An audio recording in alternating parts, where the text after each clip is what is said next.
Hello City Bestie, welcome back to CreativeDisc exclusive interview with me Luthfi. And right now we have a special guest today. Oh my god, I really adore his work because if this guy didn't invent acid jazz, I don't know what jazz that I must hear on my lifetime. Seriously, you are one of my favorite hero on the music, I think, because you found the acid jazz term. I really glad to speak with the one and only Mr. If I sorry if I spell incorrectly, Gilles. It's Gilles or Gilles?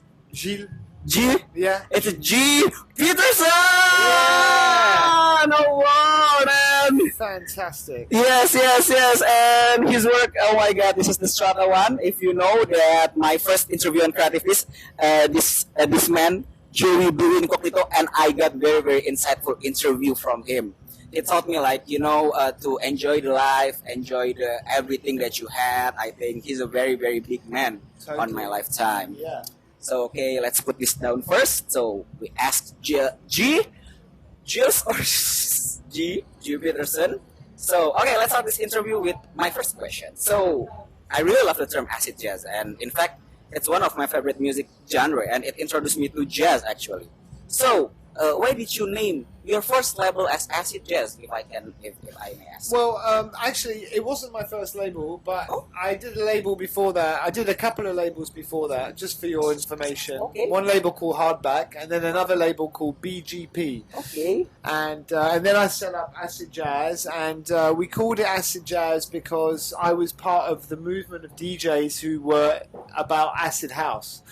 And so when we all went to Ibiza, and kind of this acid jazz experience began, I thought that the music I was playing was a bit different to the other guys. So I said, if that is acid house, I'm playing acid jazz.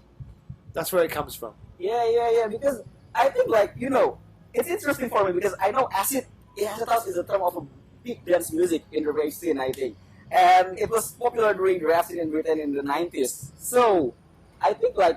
Thank you. Okay, so I think in my mind, I think acid jazz is fusing jazz to more dancing music. Am I correct? Yeah, a little bit. Yeah, it's kind of just about putting jazz into a different context, and so that's really what we were doing. We were kind of almost sort of, because jazz had a kind of, back then it had a stuffy image, and so we wanted it to kind of be more relevant to how the bit.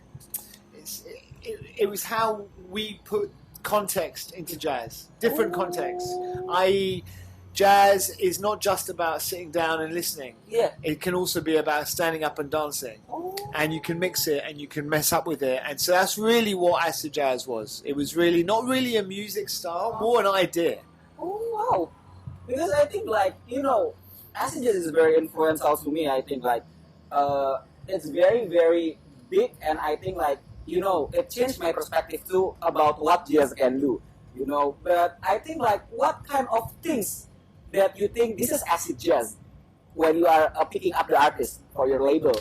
Well, I mean, I don't really think of it as acid jazz anymore. In a way, for me, acid jazz began in 1988 and it ended in 1989. Ah, really? In my head, Why? Because I was always into other things and growing and stuff, but I realised that acid jazz became a very good catchphrase for people around the world to put the music in a box. But me personally, I was always about a wider picture than that. Okay. But if you said to me, what is acid jazz today? I'd say groups like The Comet is coming. A lot of the new jazz that's coming out of the UK, for me, is quite acid jazz. Okay. Because it's very experimental. Yes. Now, Strata isn't really acid jazz. For me, it's more like Brit funk. Yeah. Slightly different, but you can put it in the same category. Yes. But it's more street soul, it's more like, jazz funk, Brit funk. But if it's easy for people to call it acid jazz, I'm happy with that. Okay. But like any form, I don't like to be stuck to a form. Okay. Because it kind of makes you kind of not able to go elsewhere. So I always wanted to be free to experiment and to navigate music in a, without feeling restricted. Okay. And This is related to my next question because you are as a curator as well in selected music around the world and having been a radio DJ as well. So, what makes you choose songs to play and introduce, especially non-English songs, to your audience? Well, we're all on a discovery. So, I've always been lucky that I've had the mouthpiece and the radio stations that have allowed me room to be able to share music with people. And what I've also found over the years is that different countries have wanted me to come and they want me to play the music from London. And when I go to these countries, they give me the music of their country. So I'm kind of like a cultural ambassador. Oh, wow. So I do a lot of exchanging. So for me, playing Brazilian music or playing Cuban music or Nigerian or Ghanaian or Ivory Coast music, it's stuff that I can kind of I can show that music in my context to a British audience. So it's lovely for me. It's just discovery all the time. Wow. Sometimes I don't understand what they are singing. But I feel it. But it's kind of like difficult for you to introduce them at first. Well, we're all learning all the time. Like, I didn't realize that Indra Lesmana, he's from here. Really? He's from Jakarta, Yes. right? Yes. So I always played his music before. I didn't know until today because his daughter was performing here. Yeah. And so, and that's music. I was playing that 25 years ago because it was really good jazz funk. Yes. And you know what? Because of your artists that you bring, like Incognito and the Acid Jazz Gang, I think, we have an Indonesian music movement too. It's called It's called like, the jazz light, we called it. And because of like many influences like Jamiroquai and many other things, I think we get like the jazz style in our Indonesian because of Indra Lesmana too. It's like name called Maliq D'essentials. It's like playing like a kind of soul vibe, a soul and maybe like the light jazz, and part of it like I think like you are part of it, I think, the Indonesian music scene, the Indonesian well, music scene. funny enough, as you talking here, I remember I DJ'd at Java Jazz. Oh, yeah? Many, many years ago. And in fact, that when I played there, James Brown. Last time I saw James Brown was in Java Jazz. I saw his last show. I think one of his last shows ever was in Java Jazz. Yes. So I remember going to that. I think I was DJing there, or I was DJing in Jakarta. Oh. But I went to Java Jazz, and I think it's interesting because Java Jazz is always, it has an international reputation. Yes, and it got bigger last year from the artists. If you know Luthfi, it's like the Luthfi audience is like 5,000 audience, and the jazz scene is very, very big in Indonesia. Incredible! I can tell that. Bluey loves it. Yeah, Bluey is very, very love it. So what do you think about music discovery in this era of streaming, which is increasingly easy and algorithmically determined? Is it? I mean, I think that in a way, it does the work for you. Oh. The algorithm. Yes. But of course, it doesn't because there's so much other music. So the thing is, the algorithm is never going to be ahead. Why?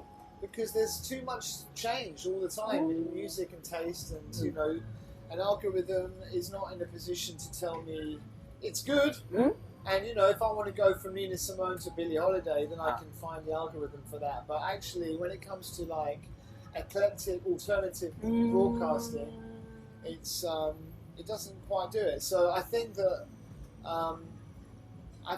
certainly for discovery, music is in a good position right now because you can search it, you can find Sun Ra much quicker than you used to be able to. But on the other hand, I don't think there's an algorithm that can kind of join the kind of musical dots that a human can do. Okay. So, as a radio DJ, as a legendary radio DJ, what makes a good song, on your opinion?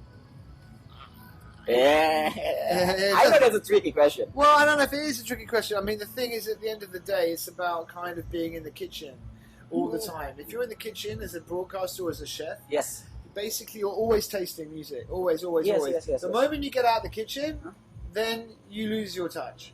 So the only way what you have to do, you have to stay in the kitchen, Yeah, yes. right? Yes. And if you stay in the kitchen, then you will always be fresh, and you will always be able to sort of, feed yourself with music. Yeah. There's so much music now, Yeah, right? yeah. And you just got to taste. And the moment you stop tasting, then be warned, you might lose your touch. Oh, yeah. Because the funny thing is, like, I actually do a radio DJ gig, and I'm a music director too.